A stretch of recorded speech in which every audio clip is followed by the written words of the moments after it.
Hey everybody, Mary Fran Bontempo here. And before we get started with this week's episode, did you know that Brilliantly Resilient can come directly to you?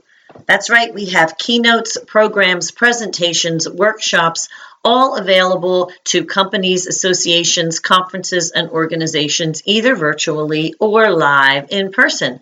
So head on over to brilliantlyresilient.net at the speaking tab to find out more. And while you're there, you can also sign up for our weekly Brilliance Bit, which comes to you once a week directly to your inbox and has a bit of brilliance from this week's show and will keep you living in a brilliantly resilient mindset. Okay, let's get on with the show.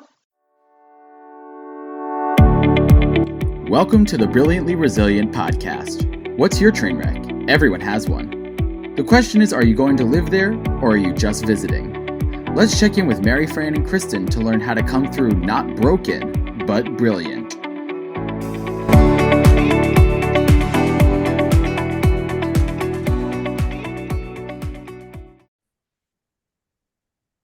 Hey everybody, welcome back to another episode of Brilliantly Resilient Live. I am Mary Fran Bontempo, your host, and I have with me a young man today who can be described as nothing short of inspirational. His name is Hisham Mohammed, and I am so excited to have him here because Hisham and his family have personified a viewpoint that a lot of people these days are not taking.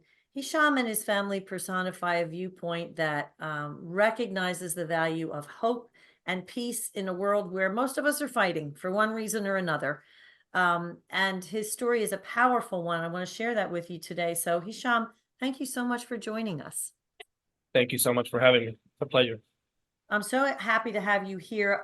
Your story is certainly unique to, I'm sure, every one of our viewers, obviously, but unique in the sense of the powerfulness of it, both emotionally, intellectually, and as a story that's powerful for the greater world, which I'm sure was not something that you aspired to when you had this situation at 8 years old. So I'm going to let you tell your story. You and your family are originally from Iraq. Yes. And your story took place during a time when I was going to say when that country was at war, but that country seems to be at war, unfortunately, and was at war a lot. So I'm going to let you tell us about your story. I'll be jumping in here and there with questions about it, but tell us about what happened to you and your family back in, I think it was 2006, correct? That's correct, yes. Okay. So I was born in the city of Ramadi. That's one of the big war zones during the war at that time, close to Fallujah and also close to Baghdad. And when I was 8 years old, my brother's friends and I were standing outside, which what we thought was going to be another normal, typical day for us. But there was a fight between the militia troops and the American troops. There were often clashes and shootings, but when we had to run home and hide from what's going on. But there was never a bomb dropped before in the middle of the street that would leave serious damage, which what happened that day. A bomb fell from the sky, and shrapnel from that bomb went into my spinal cord. I have spinal cord injury. My two brothers were also injured, but thankfully theirs were less severe, and they're fine physically and everything. A boy who was 12 years old, our friend, tragically passed away. And from then, our neighbors took us to the hospital where my parents worked, where they found out what happened. So you were 8 years old at the time, just outside playing. Yeah. And this piece of shrapnel, it severed your spinal cord. Yeah, Is that at correct? at the C4 level, yeah. So leaving me quadriplegic. Yep. Oh my goodness. I mean, clearly, life altering is hardly an effective term to even describe something like that. Initially, when I was reading some things in your book, which is called The Deadly Silence, and I want everybody to check this book out. It's available on Amazon. We'll get to that a little bit later. But when I initially read your story, it was very much like a family who like any family, what you want for your children. You know, you talked about your father and what his dream was for his family, and you know, to raise these 4 boys, to educate them, to have them marry, raise their own families, you know, live together amongst each other, and to just be. And then this day comes that changes everything. Yes. So obviously your survival was the first thing that your parents were concerned about. When it became clear that you were going to survive, what was the shift then in what happens next? Because clearly that initial image and that somewhat idyllic idea that, you know, you're all going to grow up and get married and raise families, that's clearly not the case at that point. So when did things shift in your family, and take us on the next parts of that journey?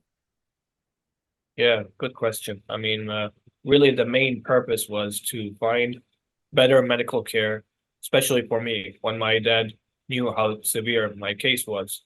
Just the nearest possible place, especially in Iraq. I mean, during that time with the war, the medical care was not so good. So after I stayed about almost 2 months in intensive care unit, they didn't have really anything else to offer. So where to go from there? Jordan was the closest, best area for medical care. So that's when my parents decided to go there. And then my brothers would come.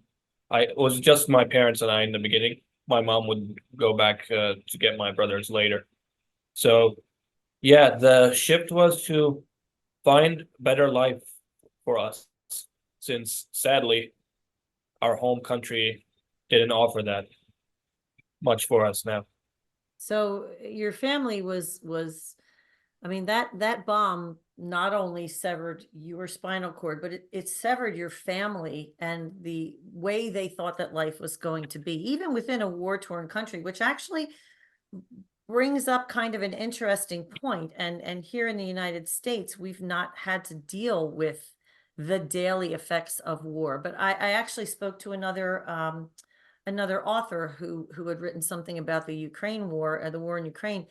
And it was very interesting to me to see how people in those circumstances still hold on to that vision of a normal life and try to live that normal life as much as possible until something tragic like this comes along. And then you realize that's gone, at least in those circumstances. But the thing that amazes me is that your parents, in addition to seeking medical care for you, it seems to me we're seeking the reinstitution of that dream, a place where they could live with their boys and have some peace and, you know, give you the best life possible under the circumstances. Was that at play there too? I mean, obviously the initial thing was to get you the best care, but Yes. was there another part of it, like we have to go somewhere where we can still build a life?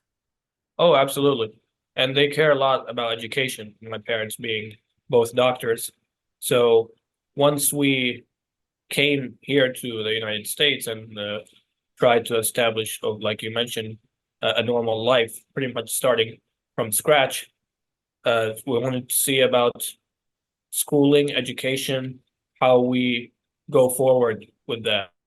Because I was homeschooled after the injury in Jordan.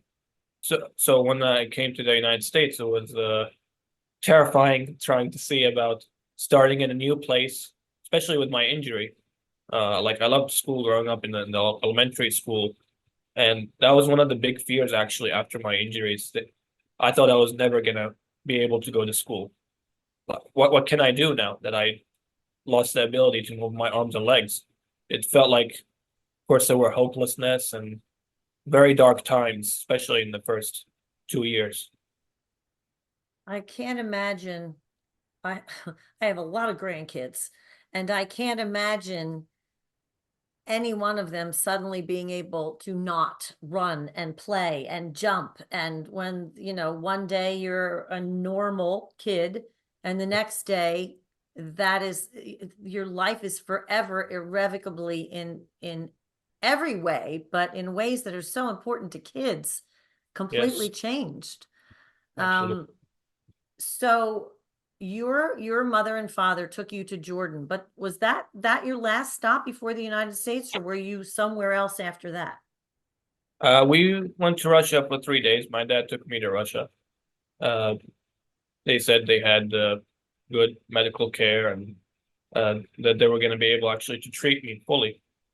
But sadly, was one of those cases where it was a lie and a fraud just to get money. So after 3 days, we went back to Jordan, and then in the end, 2007, I came with my mom first. They don't accept like the whole family in the beginning. It's the process of immigration can be challenging a little bit. Uh, And but this was when you were coming to the United States, correct? At that yep, point, that was 2007. yep, that was the first time we came to the United States. So then in 2008, came with my whole family. So when you and your mother, my heart is breaking, not only for you but for your mother too, because I can't imagine the anxiety of leaving your first of all, for her son who was unable to move, and then leaving the rest of your family, and then going to a new country, and a country that was involved in war with your home country at that point. I mean, the fear and the anxiety and the I'm sure the language issues, the cultural issues, everything. But to have to come here to the place that I'm sure there was anger and fear and resentment and everything else, because this was the country your country was at war with. So Absolutely.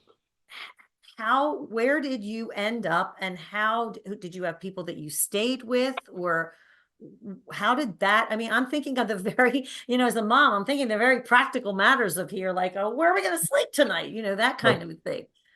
Yeah, no, you're right. I mean, was definitely a very terrifying time.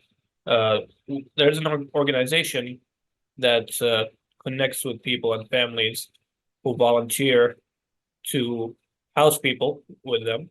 So we stayed in a family's house. We're still friends with them to this day, actually. Oh, that's Very wonderful. kind, hospitable family. And yeah, so we were with them. And then we went to Ronald McDonald House, who stayed in Camden. And that was definitely quite an area where I would not want to live, sadly. Hopefully it's better The now, but United States is not what the United States appears to be, and completely. It's that must have been an eye-opening experience for you.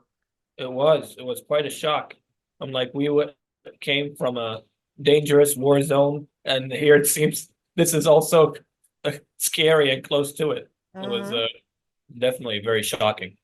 So Shriners Hospital was because my dad did a lot of research trying to see which country offers the best medical care.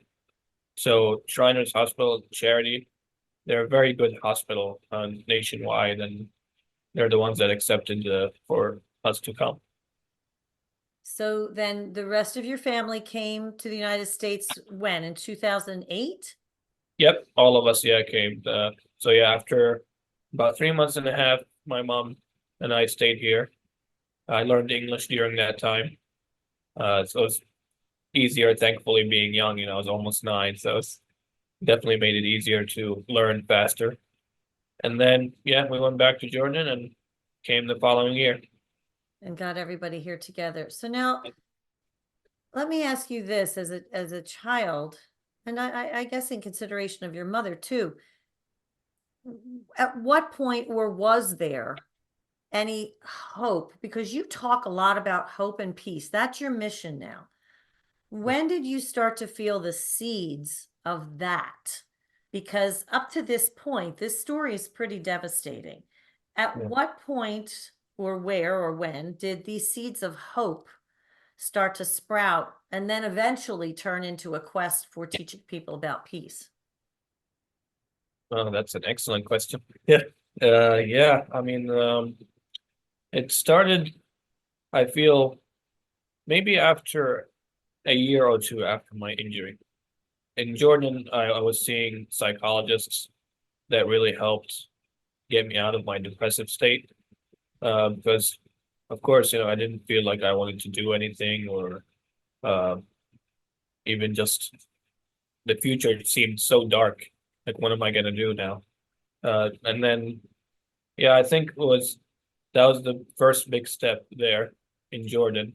And then when I came here, started learning in middle school, is when the seeds started to sprout, where I saw how welcoming people are here, the teachers, how encouraging they are.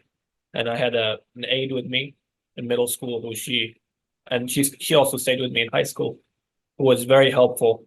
So it's really the support of my parents, first of all. Of course, all their sacrifices. I have to acknowledge that always. The friends, the doctors in Iraq, Jordan, and here, that's helped shape the person I am today.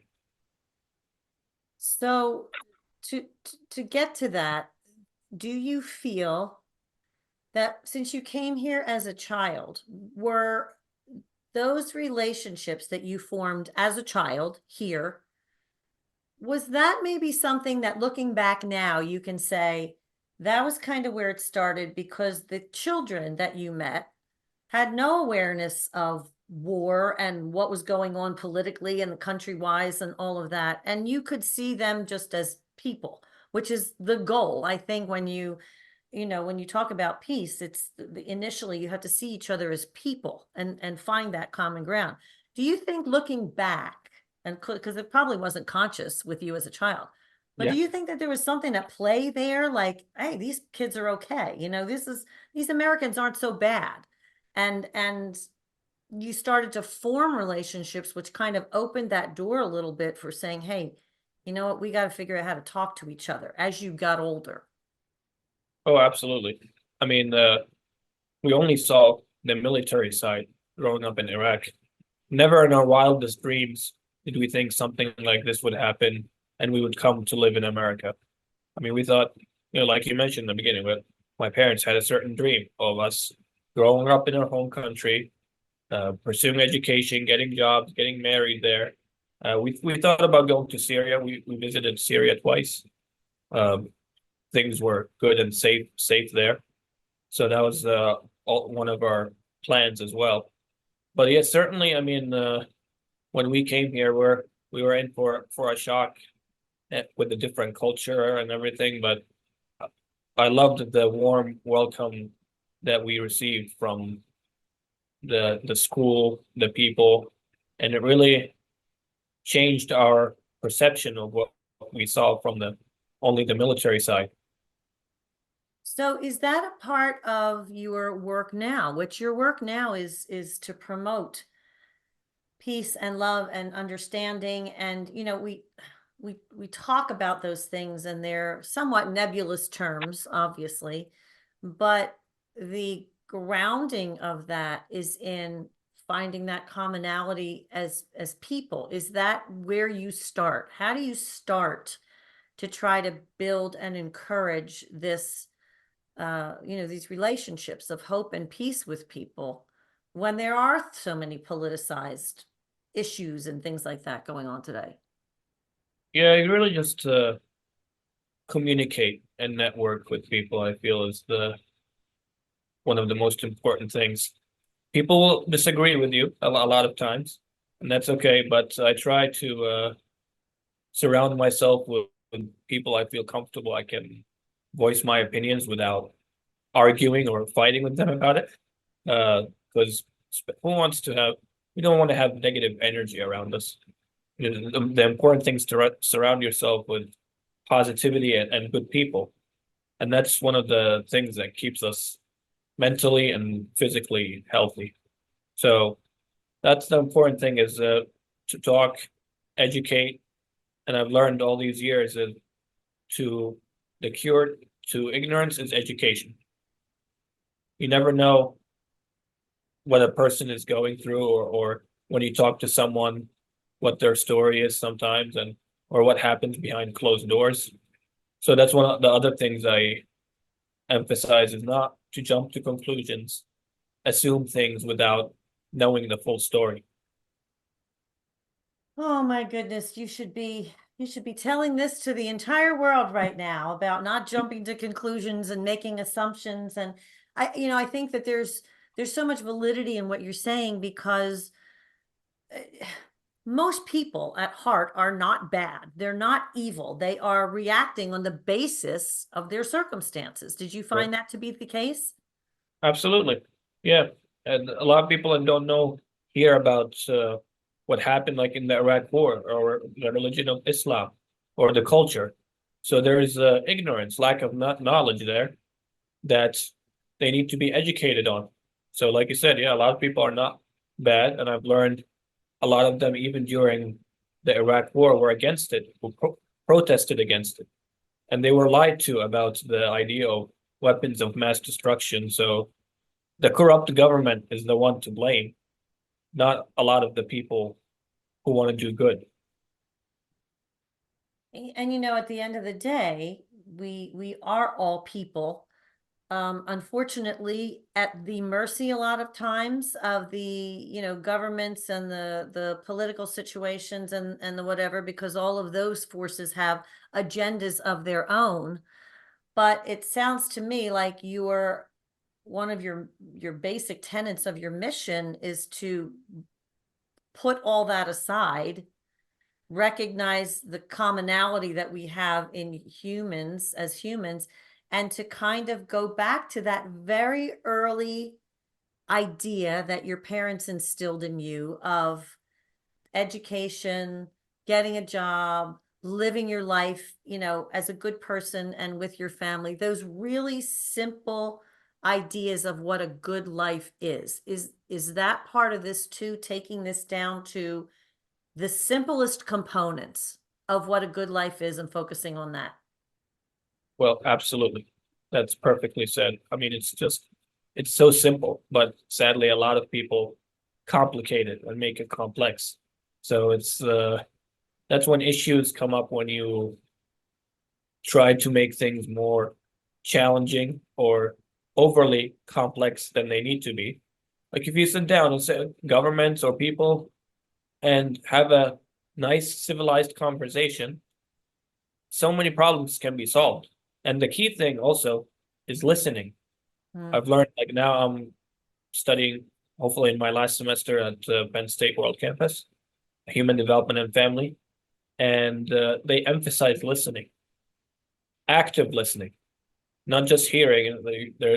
There's a big difference, because a lot of times people might block out what noises, or what they don't want to hear. So they're like, oh, they're hearing, but they're not listening. So listening is a very key skill to have. It's funny that you say that, because I've done this myself, and it's something that I try to be very aware of.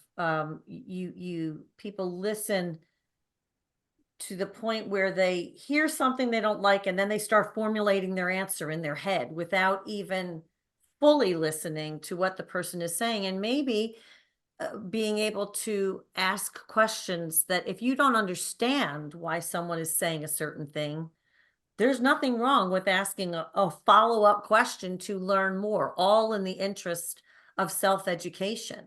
So it sounds to me it's part listening and part asking. Yes, that's exactly right. And I think if more people ask questions trying to learn about other people and cultures, that would just cure so much ignorance and just clarify so many things. I see, unfortunately, fortunately or unfortunately, but your entire life and what you've come to stand for is somewhat of a microcosm of what is the world is experiencing. We have these terrible, horrible challenges, which can leave us, as you could very well have been and could still be today, bitter and angry and hopeless. but you've chosen a different way. And that's another point that I want to make. Was that a choice for you? At some point, did you just in your mind, or maybe it was just gradual, step by step, I'm going to do this action and it led you to another place. Was there any point at which you made a decision and you were like, I'm not going to go down that road. I'm going to go down this road? Oh, absolutely. Every day. Every day the choices, I think about them. Especially, I mean, when you experience a trauma, as many people do, or go through challenging times, we we have to make some really difficult decisions sometimes. And yeah, I mean, I'm still young. That's like I have so much to learn. Well, I mean, we always have a lot to learn. But yeah, the decision either I tried to make by myself, or I asked my parents, family, and friends for guidance with really challenging decisions. That is another point that I think is a valid one and an important one to make, because when we're thrust into these traumatic situations, our emotions are clearly, they run high, and as they naturally would. But I think one of the things that we talk about here in being brilliantly resilient is to have a tribe, to have a team of people around you that intentionally you invite into your world because they look at things differently than you, and to be willing to put yourself out there to those people and go, this is what I'm thinking. Is there another way I can look at this? So do you cultivate those kind of relationships? Yeah, absolutely. I mean, growing up in Iraq is a very social environment. We would visit my dad's side of the family or my mom's side of the family often when there are breaks. And all the neighbors, they knew each other, like one big family. Often visit each other, would play with the kids. So when we came here, a lot of that was not the case. So that was a big shock, to see how the social environment is different. But I hear in the South it's more that way. So, or some parts of the North, depending on where you go. But yeah, cultivating important bonds is a very important thing in my life. I wouldn't go anywhere, I mean, without the assistance of my family and friends. God bless them. They take care of me every day. So I'm very blessed and grateful to them, and don't know if I'll ever be able to repay that debt. I'm indebted to them forever, always. Of course, they would say, no, you're our son. Don't talk like that. Well, and I think that points to the interconnectedness that we all, if we allow ourselves to see how other people can work in our lives, there's no real measure of this person has or doesn't have this, that, or the other thing. If you look at it in how we complement each other and how our mindsets and our skill sets and all of those other things, if we put the perceptions aside and we really look at what we each bring to the table, everybody has something to offer there. So to that end, what do you see yourself and your story? Tell me a little bit about the book. What do you see yourself as offering the world based on your story and what happened? So I summed it down to three things that I want people to get out of the book. First of all, is to raise awareness about what happens during wars and the Iraq war that happened in general, because many people don't know the history or the details of it, or what happens in the Middle East, how life in the Middle East is, or to raise awareness about people dealing with disability and the spinal cord. So we know raising awareness is very important on different levels.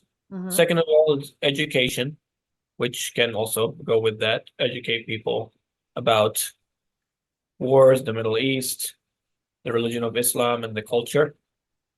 And finally, hopefully, to inspire when possible. Although a lot of times I might not think of myself as inspiring. just a regular guy trying to make it, but I appreciate that people think of me that way. Well, I think you certainly embody that in so many ways. But to your point, and to what we were just talking about, if we really and truly look at what everyone brings to life and brings to the world and brings to a community, everybody has the capacity to inspire. You happen to have a larger story to tell based on your personal experiences and what happened to you. But I think that, your points about listening, your points about educating people, and about awareness, just simply being aware of what's around you and choosing a path of hope. Let's kind of wind it up there. And how did you choose to be hopeful after all of this? And in this world as it is, how do you choose to see hope in the day-to-day? Not easy, I can tell you that. No. It's not always like by choice, it seems it was implanted in us mainly by our parents. They from a young age they taught us to try to be strong and to always, of course, respect other people is one of the main things. We grew up in a religious family. We're all Muslim, and one of the big things that keeps us strong and kept us going to this day is faith and having good hope.